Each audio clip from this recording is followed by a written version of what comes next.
parte de esas cifras son del sexenio de Felipe Calderón. La pregunta es la siguiente. ¿Tú cómo calificas el sexenio de Felipe Calderón, así a plata pura, honestamente? Y los siguientes sexenios, porque al final del día es una herencia que ha quedado y que emanó del sexenio de Felipe Calderón. Sí. Mira,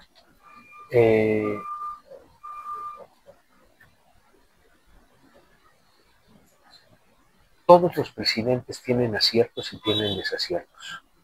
Yo creo que Felipe Calderón tuvo muchos aciertos.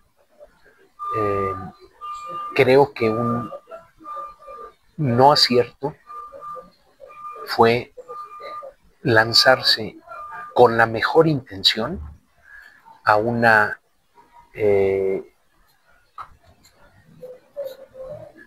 a enfrentar de una manera más abierta a la delincuencia organizada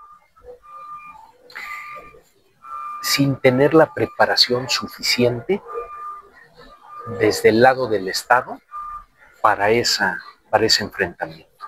Creo que lo hizo con la mejor intención de que hubiera en México, de abatir las consecuencias de la delincuencia organizada y de restablecer el Estado de Derecho en esas zonas en donde está totalmente quebrantado por el crimen organizado. Entonces veo eso. Y eso provocó inicialmente una creciente violencia en muchos de los estados que siguen aquejados por esa violencia. Y sin embargo, recuerdo, y no soy experto en seguridad, pero recuerdo que hacia finales de su administración y ya más consolidada la Policía Nacional que él quería, siendo este un fenómeno civil más que militar en ese entonces, se empezó a abatir de manera importante la delincuencia y los homicidios y manifestaciones criminales. Se empezó a abatir de manera muy importante. Luego vino el presidente Peña Nieto, que no siguió con la construcción de aquella Policía Nacional, que estaba empezando a dar resultados, y entonces se empezaron a disparar de nuevo los homicidios dolosos y otros índices criminales. Muy lastimoso que no se haya seguido la ruta que estaba empezando a dar resultados. México ha padecido muchísimo de la improvisación de un gobierno a otro gobierno a otro gobierno, de la reinvención de una política educativa, de seguridad, de salud, de un gobierno a otro gobierno. Padece de no tener un gobierno con profesionales de carrera México. En Inglaterra, en muchos países europeos, en muchos países escandinavos, en España inclusive, los profesionales de la educación son los profesionales de la educación y cambia el jefe de los profesionales de la educación. Y lo mismo de la salud y de la policía, pero no cambia la policía, no cambia todos los cuadros. Aquí nos andamos inventando políticas cada 6 años. ¿Y qué pasa? No hay una visión de Estado, no hay una visión de largo plazo, no hay un servicio profesional de carrera, salvo en el servicio exterior, y lo ha destruido Morena para dar favores políticos.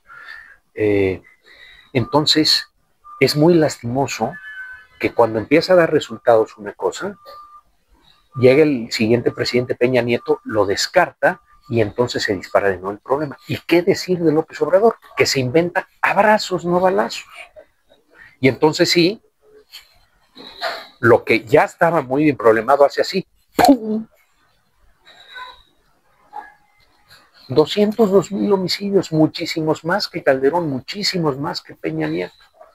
Y en desaparecidos, checa María Luisa las cifras, sé que tú eres a todas luces una persona muy conocedora y muy puntual en sus cifras, pero lo que sucedió en desaparecidos en Calderón y en Peña Nieto comparado con López Obrador, absolutamente nada que ver. La gran mayoría de estos 130 y tantos mil desaparecidos que refieres son de la administración de López Obrador. La mayoría. Entonces, no, claro, es una de las infamias más grandes que ha hecho un presidente de México.